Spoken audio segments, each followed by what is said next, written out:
기도하시겠습니다. 사랑의 하나님, 감사합니다. 오늘 하루도 허락하여 주셔서 이렇게 모두 모여서 예배를 드릴 수 있도록 하게 하여 주시고 또 말씀을 상고하게 하여 주시니 감사합니다. 오늘 하루를 우리 주님께서 주신 또 하루의 그 기쁜 날로 삼아 주시고 또 하나님을 조금 더 알아가는 시간들로 주님 삼아 주시옵소서. 예수님 이름으로 기도했습니다. 아멘. 오늘 성경 본문이 잘못됐습니다. 저는 제가 그 부분인데 그게 아니고 지금 로마서 1장 1절서부터 8절까지 3주째 세 번째 하고 있는 그 내용입니다. 저는 그 드라마를 잘 안 봅니다. 영화도 잘 안 보는데 요 근래 제 친구가 저한테 그러는 거예요. 우리 러브 한번 해봅시다 그러는 거예요. 그래서 웬 러브? 그랬더니 그거 봤어? 그러는 거예요. 그래서 안 봤다고 그랬더니 시간 내서 한번 보라고. 미스터 선샤인 여러분 다 보셨습니까? 겁나게 재밌습니다. 겁나게 재밌고 제가 그 오징어 게임이라든가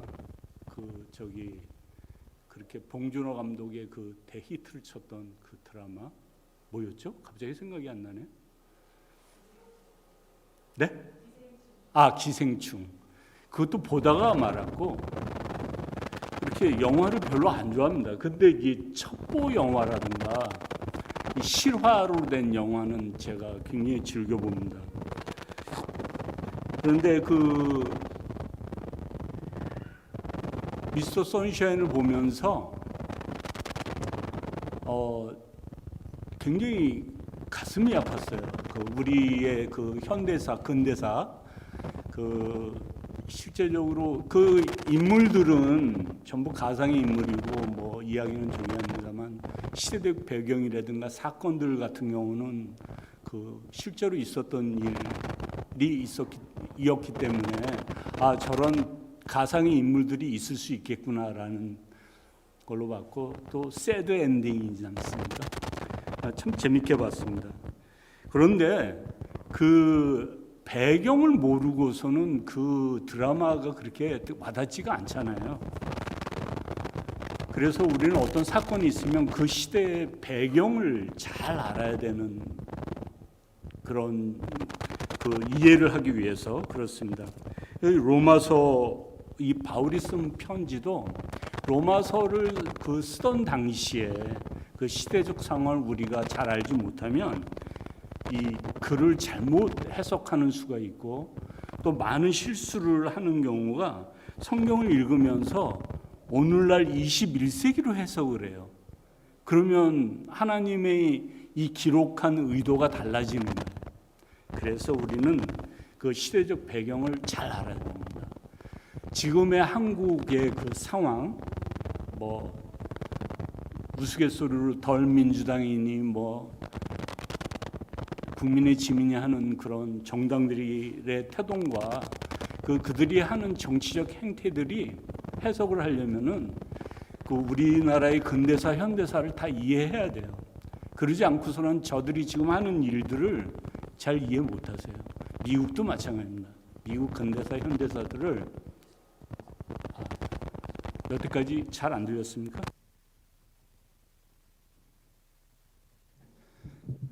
뺏어하면 네, 잘 안 들렸나 봐요. 다시 얘기할 필요는 없는 것 같고 미스터 선샤인 재밌게 봤다는 얘기하고 그 다음에 미스터 선샤인을 보는 그 배경을 알아야 드라마도 이해하듯이 우리 성경도 배경을 알아야 이해하기 쉽다라는 얘기였습니다. 이 로마서를 썼던 당시가 55년서부터 57년이에요. 그러니까 1세기를 말하는 거예요. 예수님이 사역하고 돌아가신 지 한 20년이 지나고 그런데 이때로부터 10년 뒤에 어마어마한 사건이 벌어져요. 그러니까 그 당시에 지배한 나라가 어느 나라입니까? 로마예요. 그런데 사회 문화적으로는 헬라 문화, 그리스 문화, 알렉산더 대왕 아시죠? 그 알렉산더 대왕의 꿈이 자기가 정복하는 곳마다 그 그리스 문화, 그 뛰어난 문화가 그 흡수되길 바랬어요.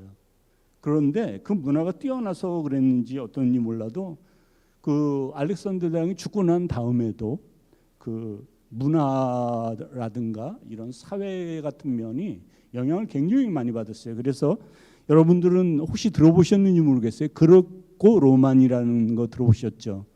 그 레슬링 그 올림픽의 레슬링 종목 중에 그레코 로만형이 있어요. 그 상체만 공격할 수 있어요. 하체는 공격하면 안 되는 거예요. 그런데 그 그레코 로만형이 실제로 벌어졌던 그 경기가 이때부터도 있었거든요. 그 주전 훨씬 전부터도 있었거든요. 발가벗고 했어요. 그래서 그 유대인들은 할례를 받지 않습니까? 그래서 그 유대인인 걸 금방 아는 거예요. 그래서 그 헬라화된 그레코 로만형 시대를 그 시대를 얼리 어답터해서 살았던 사람들, 그러니까 유대인이 봤을 땐 변절자들, 그런 사람들은 할례한 그 자국을 없애는 수술을 또 했어요. 그런 기록들이 있어요. 잠시 상상했어. 그 수술이 어땠을까? 잠시 생각해봤는데 되게 아팠을 것 같아요. 쓸데없는 짓을 그렇게 하면서 그러면서까지도 자기가 유대인이 아니라는 것을 그렇게 드러내고 싶었던 사람들도 있었고, 또 유대인이고자 하는 사람들이 있었어요. 그런데 그 똑같은 본문을 지금 오늘 세 번째 하지 않습니까?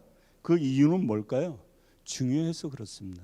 이거 제가 첫 번째 했을 때 그 내용은 뭐였냐면 하나님의 복음이었어요. 이거를 제가 잠시 요약을 해 드려야 되죠. 그죠? 뭐 그전에는 제가 이렇게 쭉 신앙생활을 해보니까 그전에는 그 설교 말씀을 들으면 그래도 한 일주일은 갔던 것 같아. 그런데 점점점 짧아지기 시작하더니 어느새 주차장 나가는 순간에 잊어버려. 오늘 설교가 뭐였지? 근데 요즘은 이쪽으로 받으면서 이쪽으로 빼. 그래가지고 그냥 교제하는 순간에도 오늘 뭘 설교했는지 잘 몰라. 그래서 우리가 다시 이제 상기하는 마음으로, 첫째는 하나님의 복음에 대해서 제가 말씀드렸어요. 그 복음이 그 우리 주 예수 그리스도가 왕이 되신다라는 내용이었어요. 그게 4절 말씀인데, 그 하나님의 복음이 기쁜 소식이 그 이사야서 7장에 있었던 그 복음 들고 산을 넘는 자들의 발길은 아름답다라는 그 19에서 나온 그 하나님 그 좋은 소식, 기쁜 소식이 무슨 그 당시 이사야서에서는 뭘 의미했냐면 여호와께서 우리 시온산으로 돌아오신다. 우리가 우상 숭배로 완전히 그 징치를 당하고 포로 생활을 우리가 겪지만 우리 하나님께서 다시 시온산으로 돌아오셔서 우리를 구원하실 거라는 기쁜 소식, 그 복음을 그대로 옮겨온 거예요. 그러니까 바울이 유대인이 아니었다 그러면은 이 말을 할 수가 없는 거예요. 그런데 이 당시에 그 유앙겔론 복음이라는 말은 무슨 말이었냐면 왕이 등극을 한다든가 그 다음에 왕자가 태어났다든가 하는 그런 소식이었어요. 근데 거기에 바울이 우리 주 예수 그리스도가 왕이 되셨다라고 선포하는 거예요. 거기에는 굉장히 많은 의미가 들어있는 거예요. 그 복음에 대해서 얘기했었고, 그 다음에는 두 번째는 기억 안 나시겠지만 제가 얘기하면 그거 하는 기억나는 것처럼 얘기하는 표정을 그렇게 지으셔야 돼요. 부활 복음에 대해서 제가 얘기했었어요. 기억나셨으면 좋겠어요. 도마가 믿지 않았지만 예수님이 부활하신 예수님 만나고, 자, 내 창으로 찔린 자가 한번 만져볼죠? 그랬더니 도마가 한번 만져봅시다 그랬어요? 아니에요. 그냥 고백했어요. 주님은 그리스도십니다라고. 그러한 믿음이 필요하고 보지 않고도 믿는 믿음. 예수님이 그때 그렇게 말씀하셨죠. 야, 너는 어떻게 보고 믿니? 안 보고 믿는 믿음이 정말 큰 믿음이야 라고 했을 때 우리는 예수님이 십자가에 달리신 걸 본 적도 없고 다시 살아나는 걸 본 적도 없어요. 하지만 성령께서 우리 가슴에 그러한 진리를 심어주셔가지고 믿고 있어요. 대단한 믿음이에요. 그 다음에 베드로가 예수님을 3번 부인하지 않습니까? 그런데 예수님께서 부활하시고 난 다음에 다시 만나주시고 3번을 물어보시잖아요. 네가 나를 사랑하느냐? 그게 요즘 우리 성도님들에게도 예수님께서 질문하시는 질문이라고 말씀드렸어요. 우리는 매일 넘어지고 그렇지만 예수님께서 항상 물어보세요. 네가 날 사랑하느냐? 그때 우리의 고백은 예, 사랑합니다. 주님이 아십니다야만 합니다. 글쎄요, 저도 잘 모르겠어요. 이런 대답이 나오면 굉장히 골치 아픕니다.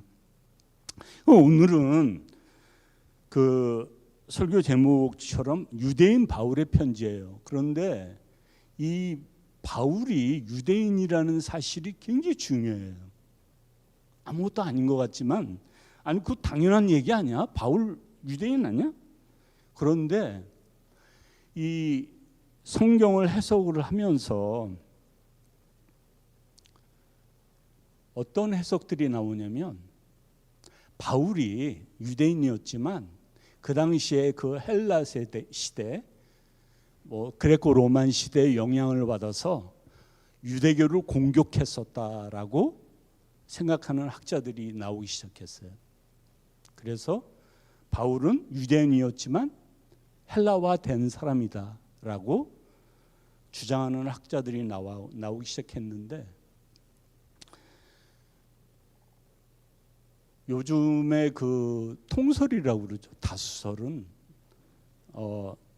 유대인이었다, 철저하게 유대인이었다라는 게 통설이고, 그 다음에 그리스화되어 있었다라고 보는 의견이 소수설입니다.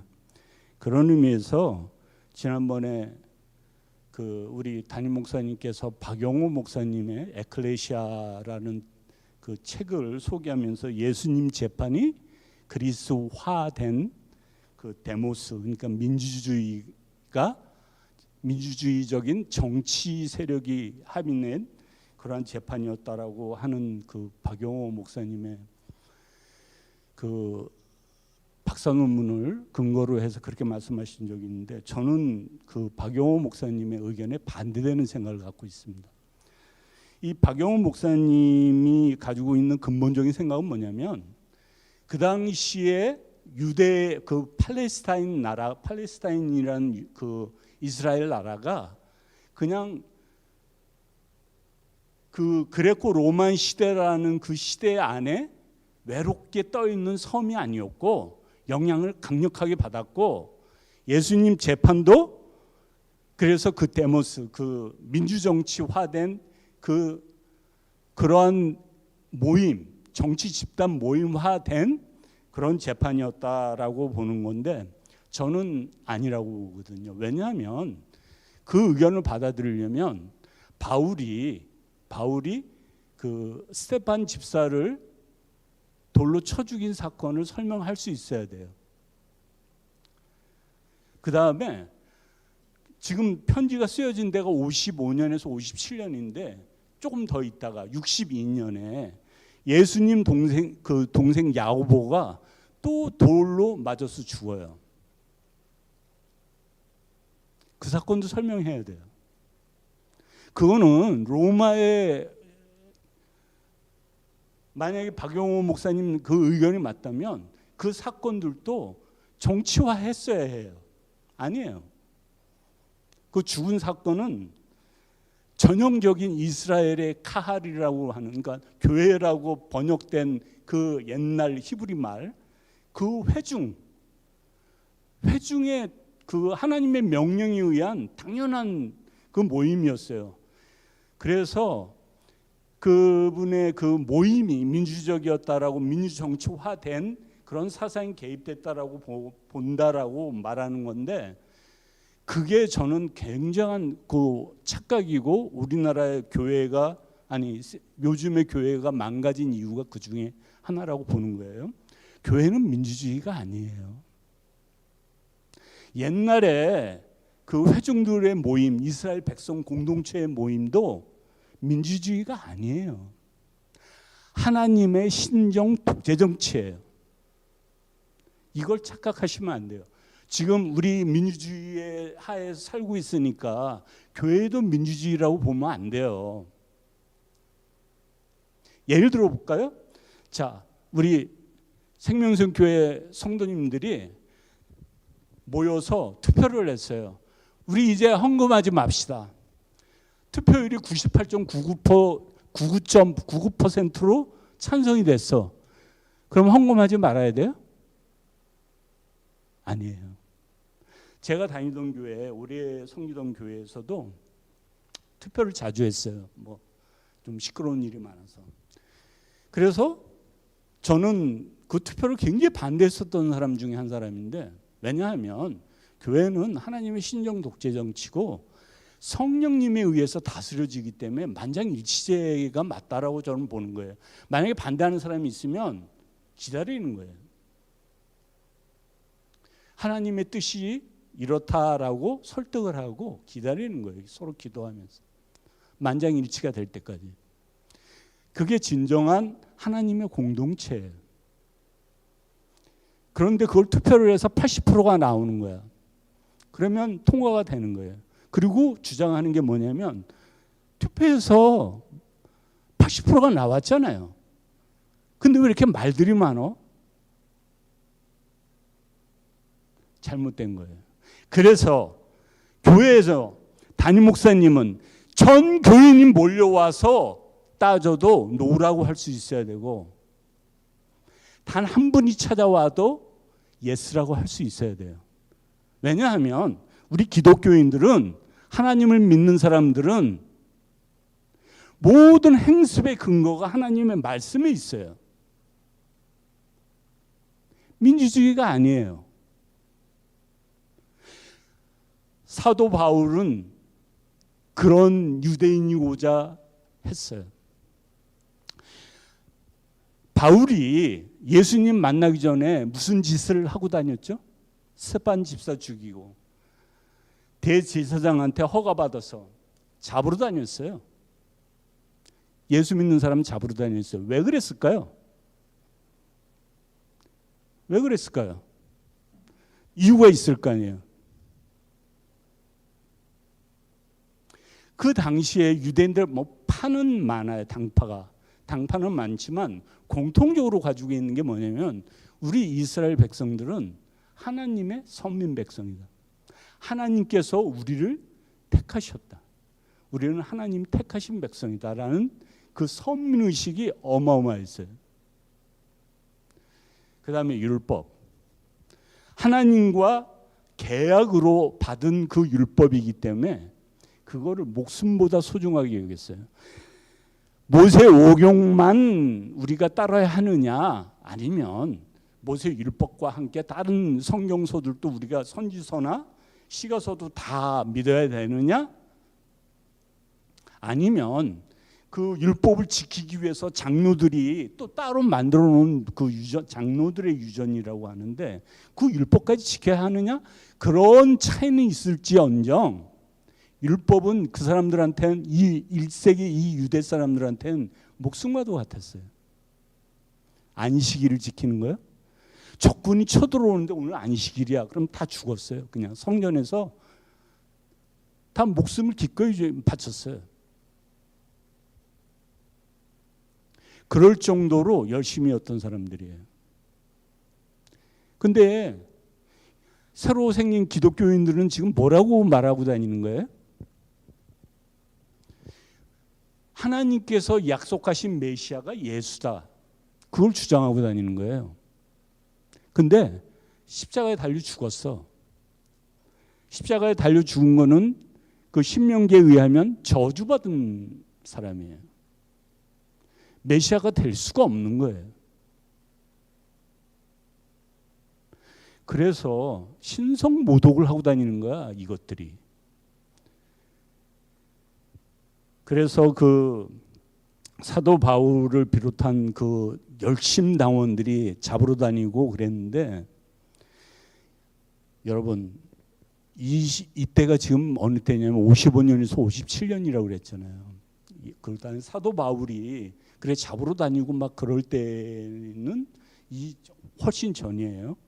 그런데 조금 있다가 한 10년 있다가 그 조그마한 이스라엘 나라가 로마에 대항해서 반란을 일으켜요. 우리 그 3.1절 같은 경우도 보면 1919년 3월 1일 날 파고다 탑골공원에서 33인이 독립선언문 기문을 딱 이렇게 읽고 갑자기 시작된 거예요? 아니에요. 어떤 큰 사건이 있으면 기운이라는 게 있어요. 그 병인양요로부터 시작되는 그 외세 침공과 대홍군과 민비의 그 말도 안 되는 그런 행각들, 외세에 의존해서 청나라와 조선 그 일본 싸움이 우리 대한민국에서, 그러니까 조선 땅에서 벌어지는 그 참담함, 러시아와의 근데 그 사이에서 자기의 이권과 자기 가문만을 위해서 행동했던 그 사람들, 거기에 대한 분노, 이렇게 우리가 당해야 되는 거야? 근데 나라까지 뺏기고 그런 분위기들이 있고 익어서 단합해서 그런 사건이 터지는 거예요. 이때 유대인들, 이 당시에 유대인들은 어떤 생각들을 하고 살았을까요? 자, 2000년 전에 우리 조상 아브라함을 택해서 우리가 그 다음에 뭐 야곱의 후손들이 애굽에 가서, 요셉의 후손들이죠. 그 애굽에 가서 잘 살고 있다가 모세를 통해서 출애굽을 했잖아요. 그래서 약속하신 땅이 있어요. 이스라엘 땅으로 가는 거예요. 이 땅도 굉장히 이스라엘 사람들한테는 소중한 거예요. 그래서 그 6월절 출애굽했던 그 사건들을 계속 아직도 기념하고 있잖아요. 장막절, 실제로 일주일간 그 천막을 치고 그렇게 야외 생활을 해요. 그때 먹었던 그 쓴 뿌리들, 그거 먹으면서 그 얘기를 계속해요. 우리의 조상 모세가 우리를 애굽에서 탈출시켜주고, 그러다가 그렇게 하면서 하나님을 성실히 섬겼나요? 아니에요. 선지자를 통해서 하나님께서 그렇게 꾸중하시고 예고하시고 돌아오라고 그러는데도 선지자들을 죽이고 그렇게 하다가 바빌론 포로로 잡혀가요. 그런데 포로로 잡혀가기 전에, 그 훨씬 100년 전에 북이스라엘이 두 나라로 솔로몬 이후로 갈라졌었거든요. 그런데 북이스라엘은 10지파가 살았고 남유다에는 2지파가 살았어요. 근데 이 10지파가 아수르라는 나라에 망했을 때 100년도 안 돼서 이 10지파가 없어지는 거예요. 그리고 남은 2지파도 잡혀가는 거예요, 바빌론으로. 그때 이 사람들이 이제 좀 지도급에 있는 사람들은 어떻게 이런 일이 벌어질 수 있을까? 우리가 하나님의 선민 백성인데 어찌 이런 일이 하고 회개하고 반성했더니 이유를 뭐로 봤다? 우리가 우상 숭배해서 우리가 지금 하나님으로부터 징치를 받는 것이다. 그래서 돌아가면 다시 성전을 세우고 율법을 정리하고 철저하게 이제는 율법을 따르자 하면서도 그 중에서도 열심인 사람들이 있었어요. 그 사람들을 경건한 사람들이라고 불렀거든요. 그 사람들의 후예가 바리새인이에요. 사도 바울이 자기가 고백한 여러 가지 얘기가 있지 않습니까? 성경 구절들을 쭉 있으면서 나는 다소에서 태어났지만 나는 베냐민 지파고 이스라엘 중에 이스라엘인이고 가말리알 휘하에서 내가 율법을 배웠고 바리새파하고 내가 열심으로는 내 동료들보다 더 열심이었다 내가. 응? 그래서 예수 믿는 것들을 내가 그 신성모독으로 다 잡아들이고 내가 그랬던 사람이야. 그렇게 고백하고 있어요. 근데 바울도 뭐 과격하지만 그 당시 시대 상황이, 자, 우리가 바빌론으로부터 돌아왔어요. 돌아와서 성전도 뭐 초라하지만 지었는데, 물론 그 헤롯 대왕이 어마어마하게 짓거든요. 그 66년에 완공이 되는데 66년에 반란이 일어나잖아요. 70년에 예수님이 예언한 것처럼 돌 하나도 안 남기고 다 무너져요. 그런데 자, 우리가 바빌론으로부터 돌아왔는데도 계속 뭐 그냥 알렉산더 그 후에 장군들 4명, 그 사람들이 와서 안티오쿠스니 뭐 이런 사람들이 와서 우리를 괴롭히고 그렇게 하다가 좀 막가비 왕조로 해서 반란을 일으켜가지고 좀 산화했더니 또 로마가 들어와가지고 우리를 이렇게 하고, 우리는 도대체 언제 벗어나는 거야? 그런데 좀 살아보겠다고 꼭 그런 상황에서는 꼭 저기가 있잖아요. 그 변절자들이 있잖아요. 그런 사람들은 배신을 때리고 있고, 우리가 정말 하나님의 백성으로 살아야 되는데 이것들이 정말, 그러면서 제가 여러 번 예를 들지만 우리 그 조선에서도 그 독립운동을 했던 김원봉이나 뭐 의열당 같은 그런 열심 있는 폭파, 요인암살 이런 것들을 했어요. 시카리당이라고 그래서 단검을 가진 당이다라고 해서 그런 열심 있는 사람들도 과격하지만 그런 사람들도 있었고, 그 당시 학풍은 뭐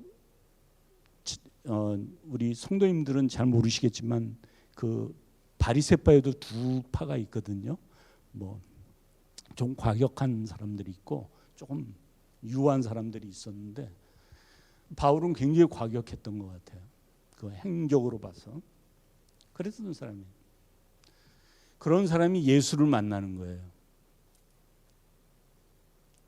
바울아, 너 왜 나를 괴롭히냐? 그랬더니 바울이 뭐라고 그래요? 내가 언제 예수님을 괴롭혔습니까? 나는 그 당신 믿는 사람들을 괴롭혔지. 그게 나야. 그게 교회고 나를 따르는 사람들이야. 그 예수를 만나고 난 다음에 바울이 유대인들이 예수를 죽였으니까 나는 헬라적인 그리스 그 당시에 시대 사조였던 헬라식으로 생각해서 헬라 철학으로 생각했더니 유대인들이 잘못됐고가 아니고, 유대인들이 그렇게 기다렸던 하나님께서 약속하셨던 바울에게 사무엘하 7장에서 약속하셨던 그 메시아, 우리 이스라엘을 저 적국으로부터 구원해 줄 그 어떤 메시아, 하나님께서 시온으로 돌아오신다는 그 메시지, 그 다음에 회복해 줄 땅, 성전 재건할 이 모든 것이 예수님이라는 그 깔때기로 다 흡입되는 것을 바울은 안 거예요. 그래서 유대인적인 사고방식으로 유대인적인 생각을 하면서 예수님이 우리 조상들에게 약속하셨던 바로 그분이라고 주장하다가 죽은 사람이 바울이에요.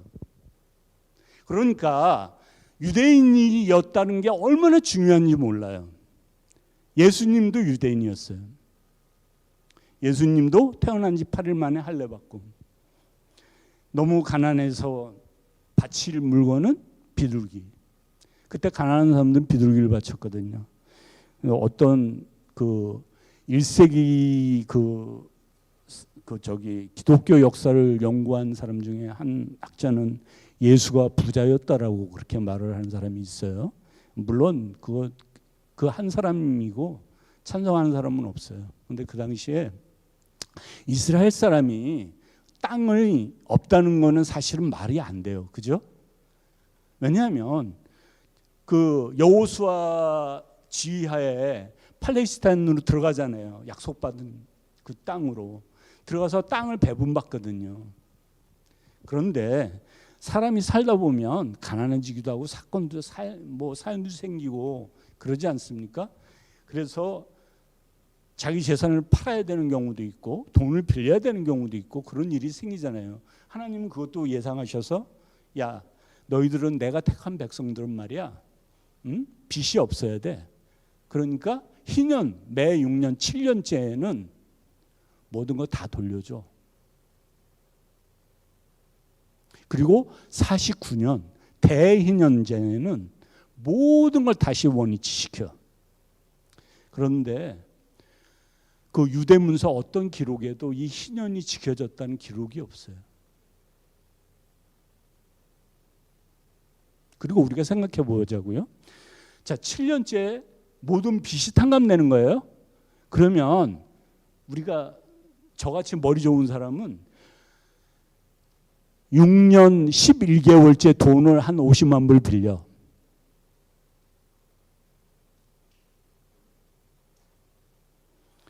그리고 한 달 있다가 안 갚아. 다 탕감받는 거야. 저같이 머리 좋은 사람이 굉장히 많았을까요? 적었을까요? 그런 사람들도 있었고요. 그러니까 안 빌려주게 되죠. 하나님의 명령이라도. 그렇죠? 그리고 땅을 팔아야 되는 경우도 있고, 그 다음에 남편이 죽으면 그 미망인은, 과부는 살아갈 길이 없어요. 그 땅을 농사 지을 수도 없고. 그래서 팔아야 돼요. 그러다 보면 노예로 팔리기도 하고, 물론 이스라엘 노예 삼으면 안 되거든요. 그리고 삼았다 해도 49년 이후로는 풀어줘야 돼요. 그런데 실제 서류상의 문서상에는 유대 이스라엘 사람들도 노예가 있었어요.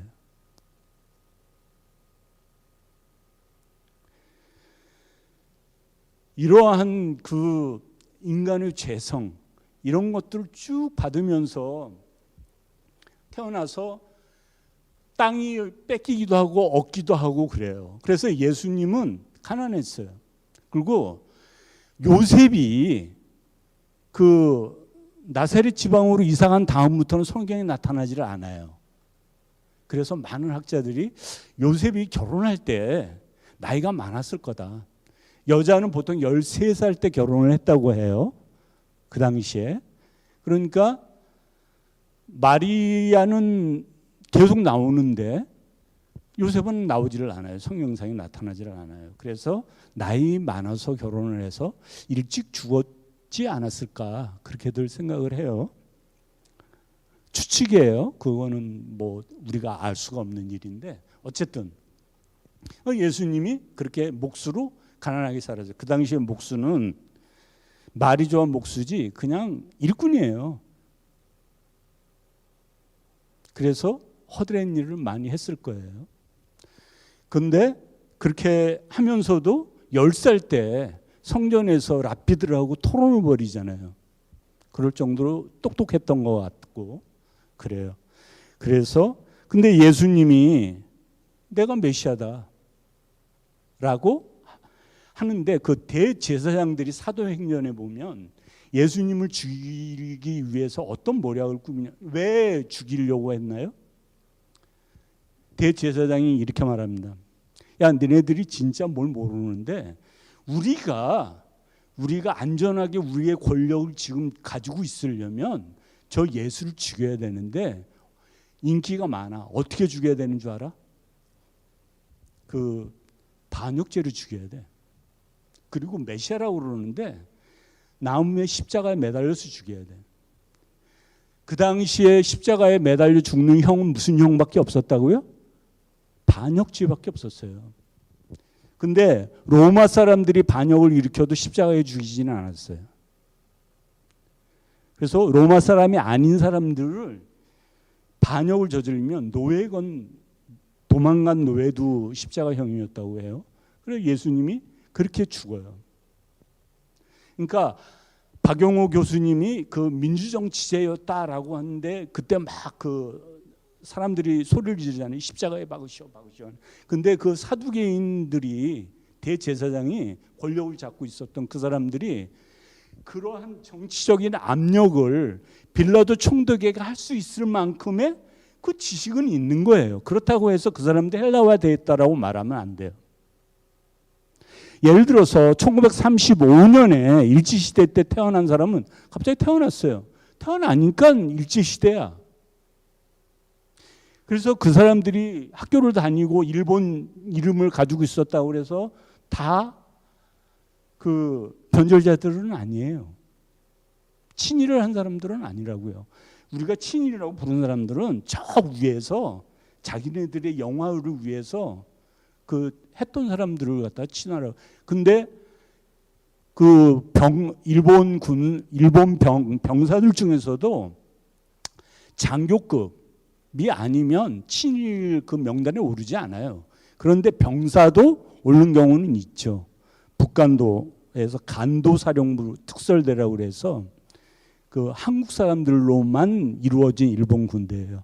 그 간도 특설대는 그 청산리 전투에서 김자진 장군한테 일개 연대 병력이 몰살당하거든요.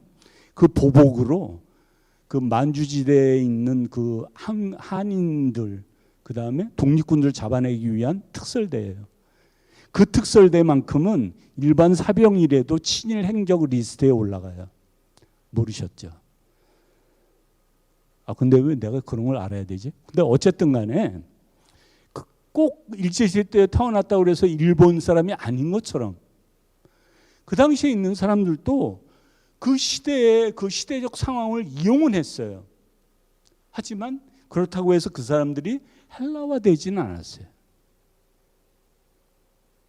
그게 제 생각이에요. 이거는 뭐 맞고 틀리고가 아니라 서로 다른 생각이에요. 그렇게 생각하는 이 박영호 교수님 그 이분이 장신대에 있다가 포항 제일침례교회 그 담임 목사로 가시기 전에 안식년으로 달라스에 들른 적이 있어요.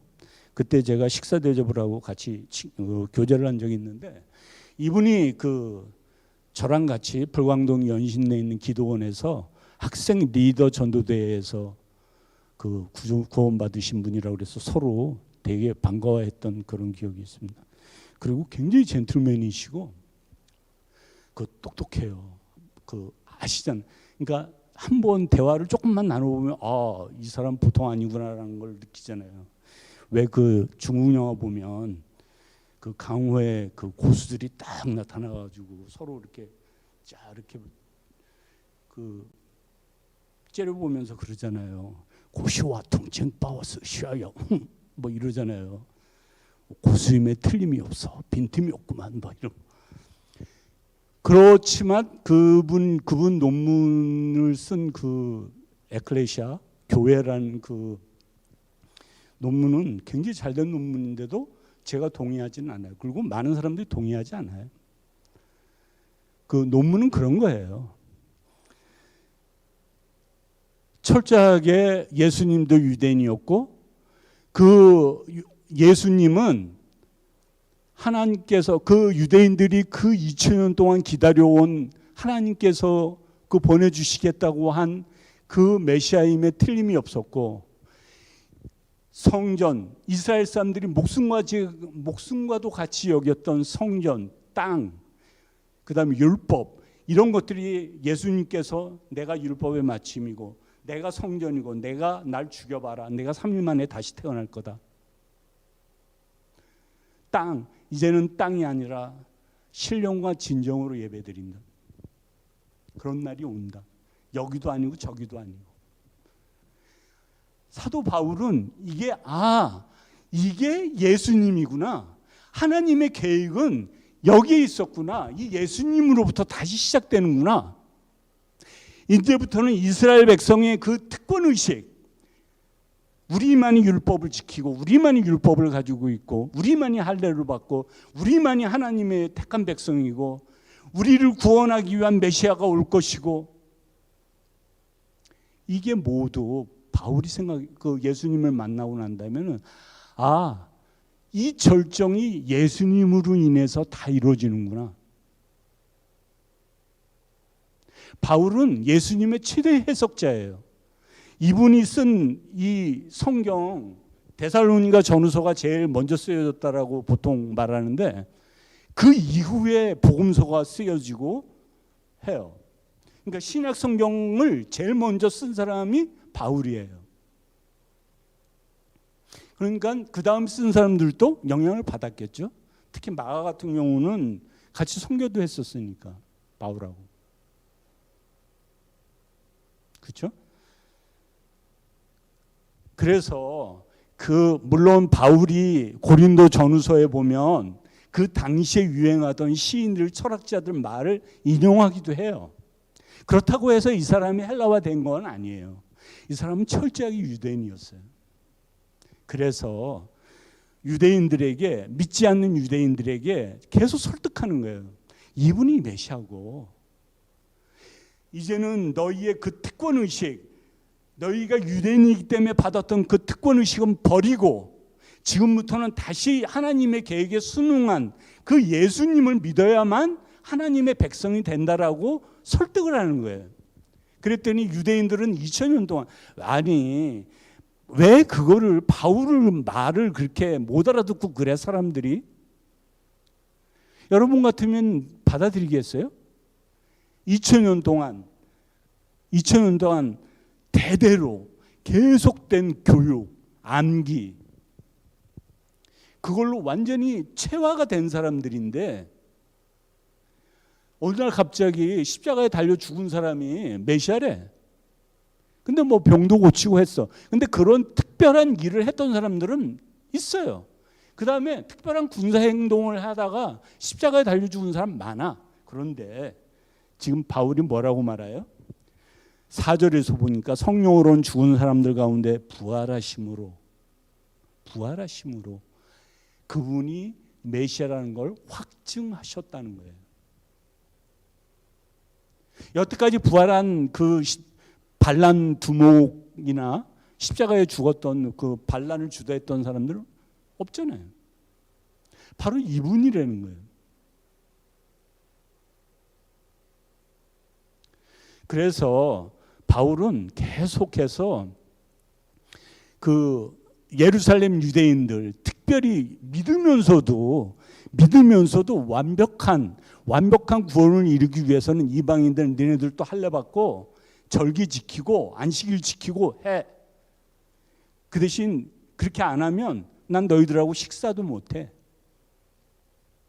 같이 밥 못 먹어. 그러니까 이 당시에 그 바울의 생각은 뭐였냐면 이스라엘 사람들은 어떤 생각을 갖고 있었냐면 하나님이 새롭게 행하실 일들을 어떻게 언제 누가 할까 이걸 기다리고 있었고 바울은 그게 예수님이라고 얘기했던 거고 그래서 유대인들이 그렇게 주장할 때 그거 필요 없다. 근데 바울이 그 유대인들한테 니네 할례도 받지 말고 그 율법도 지키지 마 그랬어요? 아니에요. 그 사람들이 주장하는 이방인들이 너희들이 구원을 받으려면 완전 예수를 믿었다고 해도 완전한 구원을 받으려면 할례도 해야 되고 율법도 지켜야 되고 절기도 지켜야 돼 이렇게 주장했을 때 바울이 아니야. 그건 이제 필요 없어. 니네들은 하려면 해. 하지만 이 사람들한테 그렇게 하지 마. 그거는 구원의 방식이 아니야. 하나님이 원하시는 거는 하나님의 계획에 순종한 예수 그리스도를 믿는 믿음이라고 말하는 거예요. 이스라엘 사람들은 구원을 받기 위해서 율법 지킨 적 없어요. 이 사람들은 이미 자기네들은 구원을 받은 백성들이에요. 그런데 이신층이 믿음으로 의롭게 된다는 말을 그렇게 해석한 사람, 루터 같은 사람들이 그렇게 해서 그분이 굉장히 많은 공헌을 했고 교회사를 이제 읽어보시면 제가 말하기 힘든 부분들이지만 루터나 칼빈이나 어마어마한 그 나쁜 짓을 많이 한 사람들이에요. 자기의 그 신조를 지키고 자기 신변을 보호하기 위해서 수많은 보통 일반 기독교인들을 죽인 사람이에요. 그 하룻밤에 읽는 교회사라든가 교회사라는 책들을 언제 한번 기회가 되시면 읽어보시기 바랍니다. 거기에 진실이 다 있어요. 어쨌든 바울의 편지는 다 그런 얘기입니다. 이방인과 유대인들이 어떻게 화해될 수 있을까? 그래서 헌금을 해요. 왜냐하면 그 흉년이 들어서 예루살렘 그 교인들이 굉장히 고통받고 있었거든요. 그래서 교회 그 빌립보 교회니 이런 교회 고린도 후서에서도 내가 가기 전에 헌금해놔 미리 내가 가지고 가게 하고 3차 전도여행을 끝내고 예루살렘으로 가요. 예루살렘으로 가면서 이 로마서를 쓰는 거거든요. 그때 로마서 16장에 15장에 부탁을 해요. 내가 헌금을 가지고 예루살렘을 가는데 예루살렘에 있는 기독교인들이 안 받아줄 것 같아. 이거 받으면 서로 화해되고 얼마나 좋아. 근데 기도해달라고 하는 내용이 있어요. 그런데 모든 학자들이 저도 그렇게 생각합니다만 유대인들이 안 받았을 것 같아요. 그리고 유대인은 그리고 바울이 유대인처럼 서원을 해요. 그건 물론 그 유대인 예루살렘 유대인들에게 그 화해 나는 변하지 않았다라는 걸 보여주기 위해서 했지만 거기에 그 이방인을 데리고 갔다는 그 모함을 씌워서 죽여요. 죽이려고 하니까 나는 로마인이야. 로마 시민권 갖고 있어. 그러니까 난 로마 황제한테 재판권을 청구할 수 있어. 너네들이 날 재판 못해. 해서 빠져나온 사람이에요. 그래서 죄수로 로마에 가서 많은 전승이 있지만 정확하지는 않습니다. 그렇지만 그 저작거리에서 참수당한 거는 사실인 것 같습니다. 그렇게 죽은 사람이에요. 그러니까 앞으로 이 로마서를 제가 언제까지 이거를 할 수 있을지 잘 모르겠어요. 그런데 이러한 배경하에서 한 구절 한 구절들을 한번 따져보시고 읽어보시기 바랍니다. 그래서 구원이 뭔지를 우리가 알아야 돼요. 하나님의 계획은 우리가 단순히 예수 믿고 천국 간다 이런 믿음이 아니에요. 하나님의 계획은 처음 창조했을 때 그 에덴 동산에 그 아담과 하와가 아무것도 모르면 순진하게 그 하나님과 대화하면서 살았던 그때를 다시 회복시키는 거예요. 새하늘 새 땅으로. 그러한 작업들을 계획들을 세워나시고 계획하시고 그 일환으로 예수님이 오신 거예요. 그러니까 제가 지난 시간에 예수 홍어인데 제가 자꾸 홍합사마비였다고 이라고 말했다고 그래요. 임성환 목사님이 쓸데없는 걸 지적하지만 어쨌든 간에 사합이 아니라 오합으로 기억하셔야 돼요. 예수님의 오심. 예수님이 하나님의 아들인데 세상에 오신 건 굉장히 중요한 사건이에요. 이 하나님의 계획을 이루기 위해서. 그 다음에 십자가에 돌아가신 우리의 죄를 모두 몽땅 안고 돌아가신 거. 다시 부활하신 사건. 앞으로 우리에게 소망을 우리도 저렇게 예수님처럼 부활할 수 있구나는 소망. 그 다음에 하늘에 오르셔서 지금도 성령으로 우리를 다스리고 계세요. 민주주의가 아니에요. 하나님 믿는 백성들은. 이 성령이 하시는 말씀을 들어야 돼요. 성경이 하신 말씀을 들어야 돼요. 임성수 전도사님을 내쫓읍시다. 투표율 98.5% 나가. 네, 물론 출교할 때 그렇게 하겠죠. 근데 그게 다가 아니에요. 하나님의 신정 독재 정치입니다. 그걸 아셔야 돼요.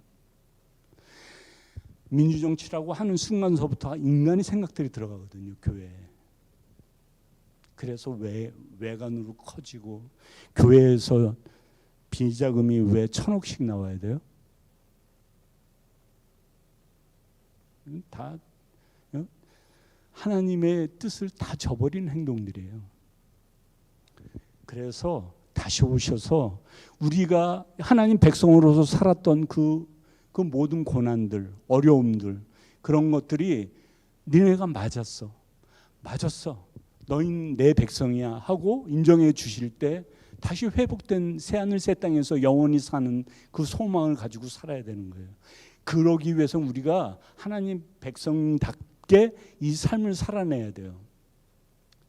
너희가 구원만 받으면 됐지 세상은 어떻게 살아도 돼. 뭐 잘 살면 좋겠지만 실패해도 괜찮아. 잘못 살아도 괜찮아가 아니고 하나님의 물론 매일 넘어지지만 주님의 보좌 앞에 담대히 나가서 죄를 회복하고 다시 회복하고 고백하고 회복하고 자꾸 이렇게 되면서 하나님을 닮아가고 예수님을 닮아가는 그러한 삶을 살지 않으면 우리한테 소망은 없어요. 여러분들이 지금 이 교회에 나와서 어렵게 이렇게 예배드리고 하는 것들 다 옳은 행동들이에요. 예수님이 나중에 다 충성되었도다 내 종들아라고 칭찬을 하실 겁니다. 믿고 사셔야 됩니다. 그렇게 살아간 예수님, 또 그 뜻을 잘 해석했던 바울, 그분들이 남기신 이 말씀들, 그 말씀대로 사셔야 됩니다. 어렵지만 우리 모두가 이 공동체가 그 말씀을 따라서 순종하면서 살아가야 됩니다. 기도하시겠습니다.